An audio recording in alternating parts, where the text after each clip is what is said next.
Man, guys, that Full Metal Mayhem match is pretty awesome, don't you think? No, I missed it, man. I fell asleep. What? What about you, Woman Band? I'm sorry, I didn't see it. Randomizer? Oh, yeah. You picked Eddie Edwards.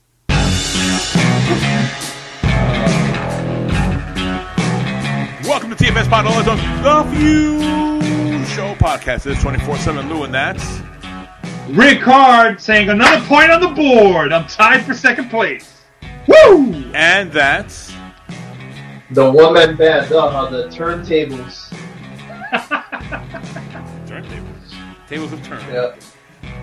Yes, folks, welcome to TFS Pod on The View Show Podcast. Number one show in the world, number one show in your heart, number one show in your girlfriend and your pet's heart. Yes, folks, this episode we will be recapping what happened at Turning Point, which is, oh my God, what a late start on that one. Anyway, we'll get to that in a minute. But first, the one-man band, give us everyone's favorite line. Rick Hard. Just get the scoreboard. Yes, you know what I'm gonna say it. Rickard, get the scoreboard. I want to hear this one. You know what? Now that Lou's getting enthusiastic, I'm not feeling it too much, even though I did get a point. All right, but we got to do this segment. Let's do this. Scoreboard has been updated. In first place, still, and at this point, it can't be disputed. There's nobody's taking them out for this year. No. Defending. All right. Undisputed TFS Pod World Champion at 16 points, 24/7. He's the new You Can't See Me man. And fourth win in a row, right? Yeah. Let me see. No, fifth win. Fifth. You broke the record. Win. You have been. Here we go. Just for the people listening at home, Lou, this is your fifth win in a row with Extreme Rules, Crown Jewel, Bound for Glory, AEW Full Gear, and now Turning Point. Wow. Yeah. And it continues. More on that in another segment. Unfortunately, right, folks? But the real story, nobody cares about the champ anymore. This is about the number one contender here. That's what the story has become. The real story is tied for second place. Finally, at 9 points. It is the one-man band, and newly also in second place, myself, Rick Hard, at 9 points. Insert Roman Reigns versus Brock Lesnar pulling the title from each other. Insert the "it should have been me" lines. No. It should have been me! Oh man! All right. So still looking weird here with the fourth place thing going on. Is ironically with 4 points on the board, the randomizer. Yeah. Settle down.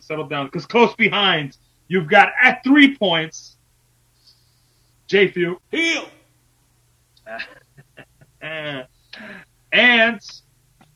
following that is you've got Big Al, Bogey, and Ismail all at 1 point apiece. Yeah. I know. Who the heck is that? And everyone else is at 0. And that, Lou, is the scoreboard. Yeah. Wow. Turning Point. Now, I have to say this. Yeah. This pay-per-view was in Las Vegas. It was live in Las Vegas. The pre-show was at 9:30. I could not find anywhere to watch the pre-show. Then the show starts at 10.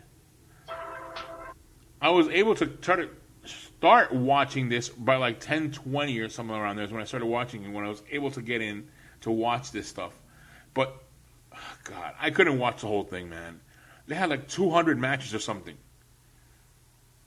How many matches was it, Ricardo? You saw this. I mean, we talked a little bit from the beginning, but then I was out. How many matches were there in total? Okay. So, in total, with the pre-show included, there were 2 matches on the pre-show, by the way.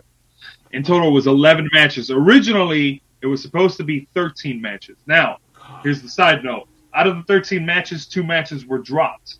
Those 2 matches were The Demon versus Johnny Swinger. That was dropped because it was going to be a squash match. Let's not kid ourselves. Yeah. And the other match that was dropped was Decay, by which I mean Crazy Steve and Black Taurus going up against Hernandez and Falaba. That match was also dropped.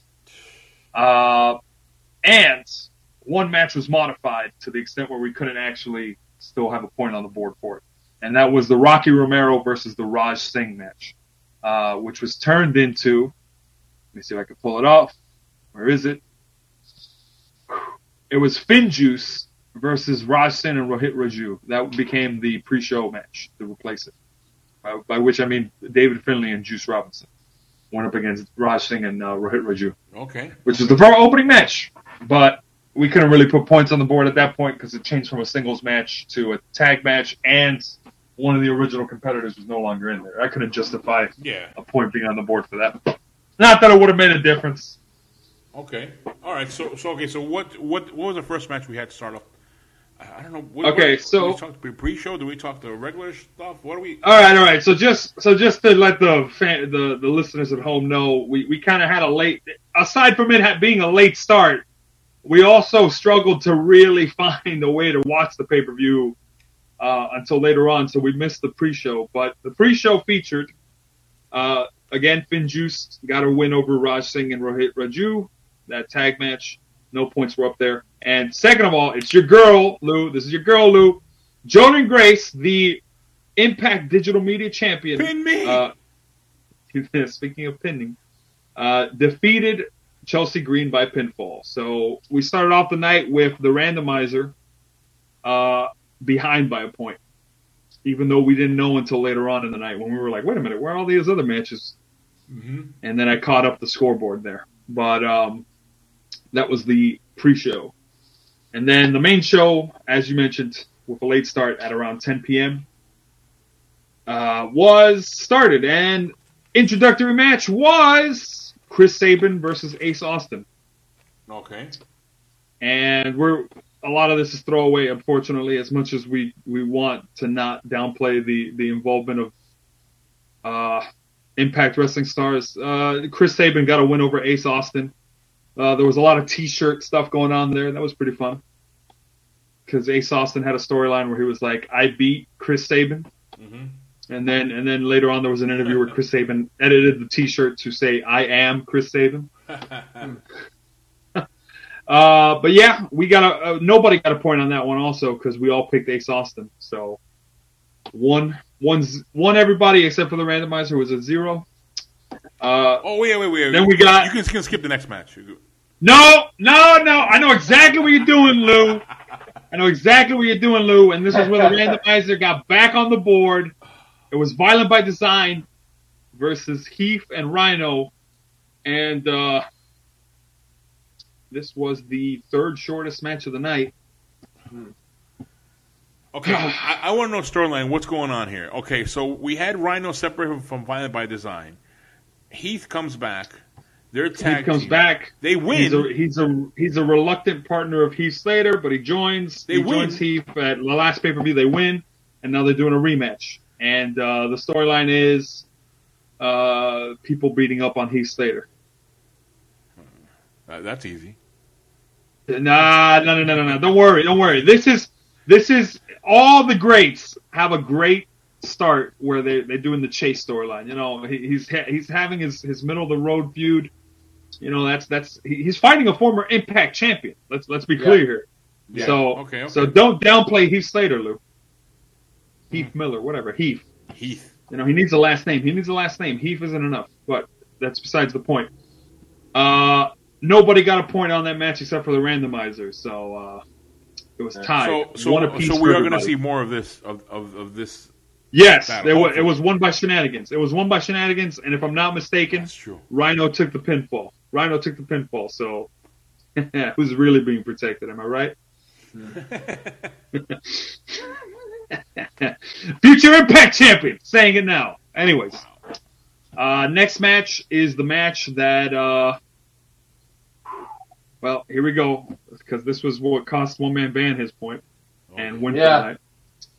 It was supposed to be Rich Swan. No Triple Crown for me. No Triple Crown. Yeah. That's yeah. Not aside from the fact that Impact added a bunch of matches at the last minute, they also swapped the competitors in the one match where you differentiated. It was supposed to be Rich Swan versus Brian Myers. He got swapped out for VSK, who was accompanied to the ring by Zicky Dice. Oh, yeah. And this match was the shortest match of the night, 6 minutes and 8 seconds. And shortly thereafter, one-man band's chances of winning the night were over. Yeah. You know, Rich Swan with the win at pinfall. I want to say one thing about this. I really wanted the one-man band to get a point on this pay-per-view to get the Triple Crown. I wanted him in. Oh, okay, all right. I thought you just wanted him to get the point just so that I couldn't tie with him. Fine. I mean, I wish he would have won with us, but he picked against us, so. Yeah. Yeah, I gotta ask, what made you go Brian Myers? Because you mentioned it, and I was like, man, I honestly think Matt Cardona had a stronger chance of winning tonight, and even I didn't go with him. Well, here's the thing, because Brian Myers actually beat Matt Cardona like when he debuted. So I don't know. I was just kind of going by that. I just figured like since I know that Brian Myers when he was Kurt Hawkins was going like on a terribly like horrible losing streak. The losing streak, oh, yep. Yeah. The 3-digit losing streak. I remember. I kind of thought maybe they're gonna do right by him, but no, I should have known better. Not only did he not win the match, they went a step beyond and just took him off the pay-per-view. Yeah. On a pay-per-view where almost everyone got a match. They said nope. Last minute change. Just throw someone in who, by the way, doesn't have a link at the Wikipedia page. You try to click VSK's wrestling info. No info on the Wikipedia page. So bad. Yeah. Now here comes an interesting story here. W. Morrissey versus Matt Cardona. Yep. By the way, we all went W. Morrissey, so that's not the story here. But how W. Morrissey won is very telling. Matt Cardona did not lose cleanly. Moose interfered and prevented Matt Cardona from getting the win. Mm-hmm. And we got a little bit of a cahoots thing building up here between the two. So that's interesting. And then why are they helping each other? So my understanding is W. Morrissey doesn't. If Matt Cardona would have won, he would have had a claim to get the number one contendership. But Moose just wants to troll Matt Cardona at this point. That's supposedly the reasoning. Another person wants to troll Matt Cardona. Hey, it's selling. I think it actually, more people are chanting Broski, so I think it's helping Matt Cardona here. Okay, Don't get me wrong. I think it's actually, I'm interested to see where it goes because the main event featured Matt Cardona making an appearance too. So that was cool. Then you had the Inspiration, got a win over Decay. Right. Say it right. All right, Lou, floor is yours. Inspiration. Not a lot to say here. They won again, shenanigans, but whatever. It's to be expected. By the way, by this point, I was knocked out, and I had wonderful, inspirational dreams.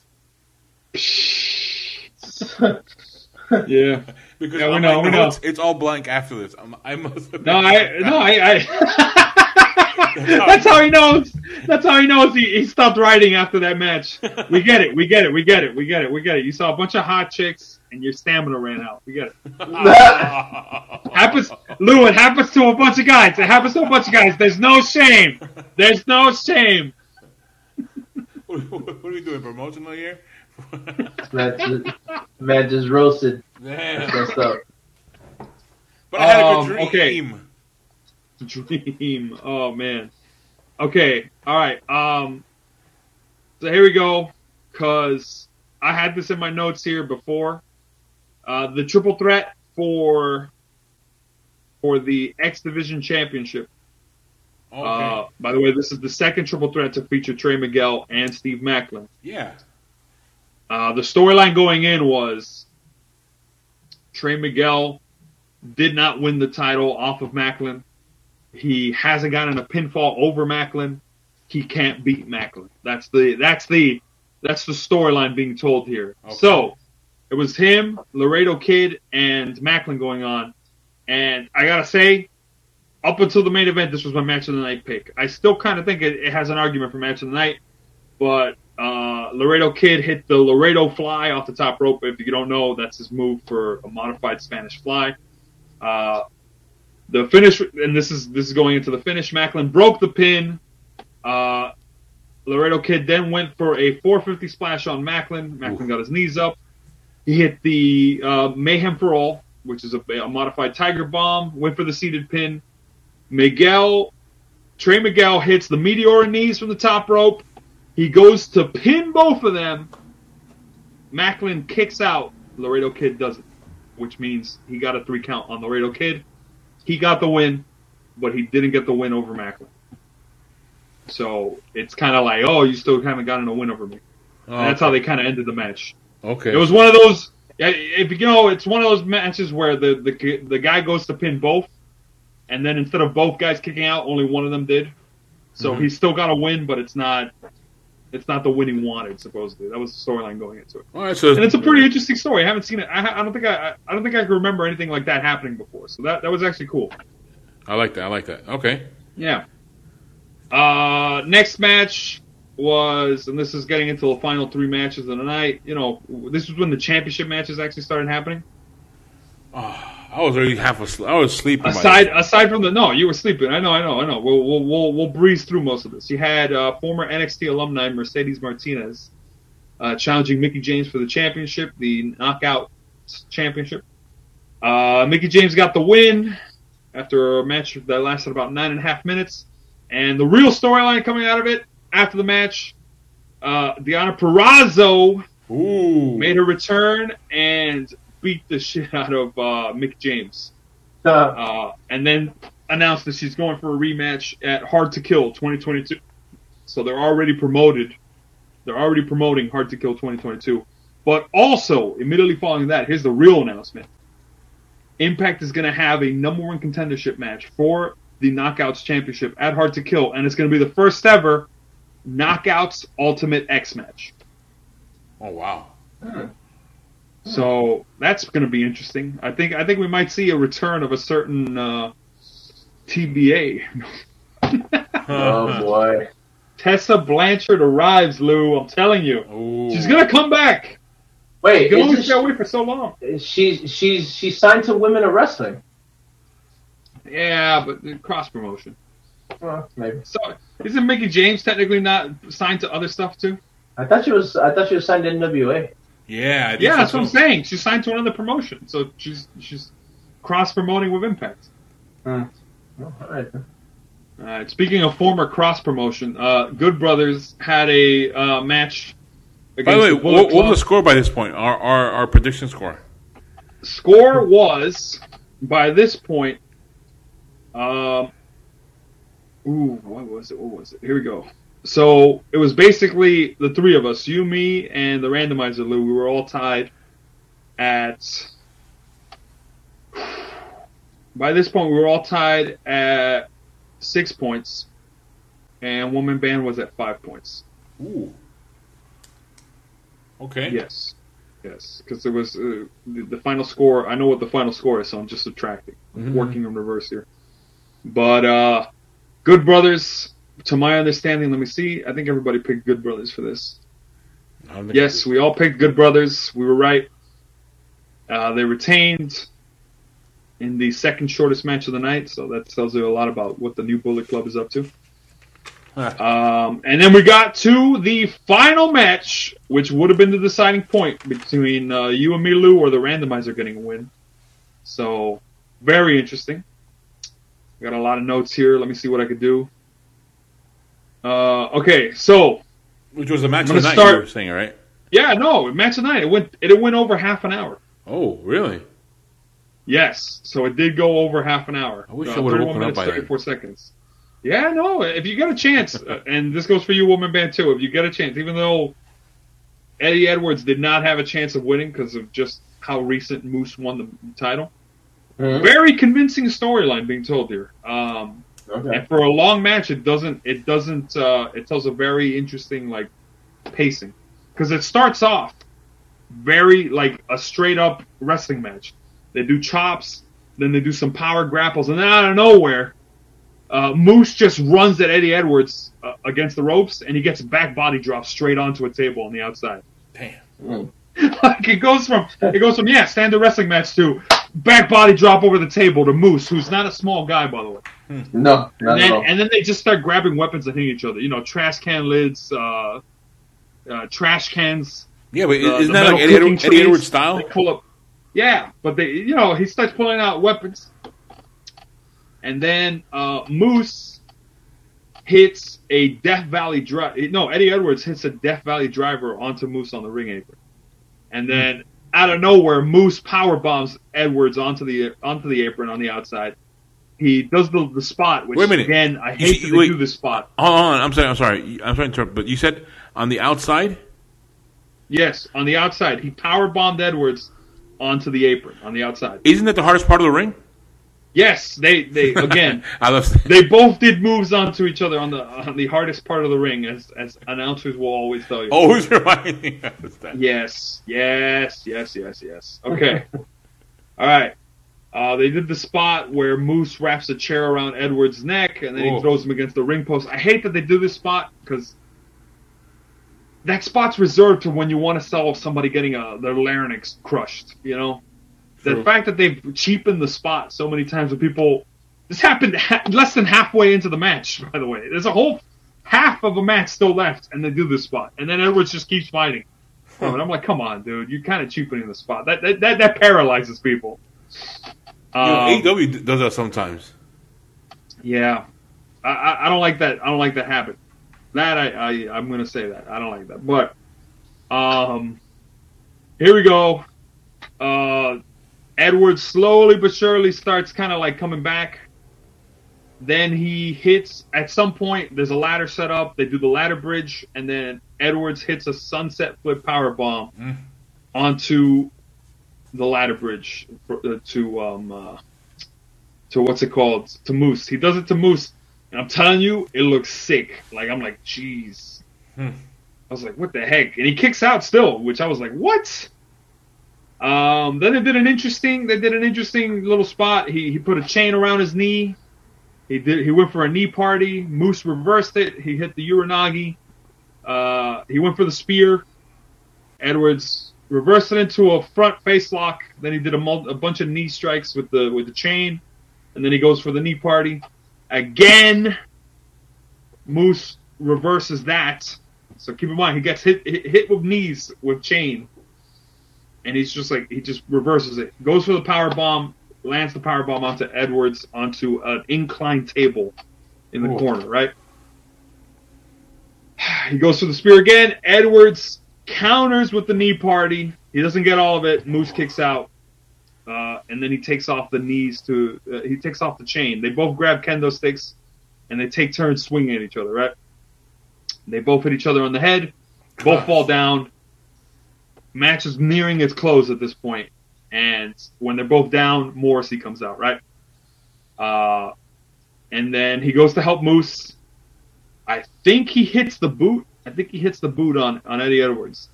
And then as he's trying to help Moose get the pin, Cardona comes out. He takes out Morrissey. They both fight to the back. They leave. Edwards somehow hits the Kibashi DDT. Moose still kicks out. This was the one part where I was like, oh, shit, what the heck?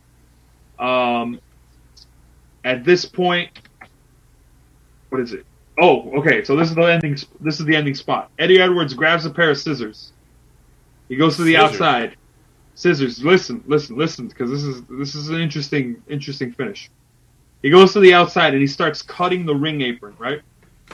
And he takes off the canvas. He takes off the padding, and he reveals the wood boards under the ring in the corner. And he exposes like a good quarter of the ring. And he's gonna basically do his move he's gonna do some kind of DDT or something onto Moose, onto the thing. Moose kicks him in the nuts.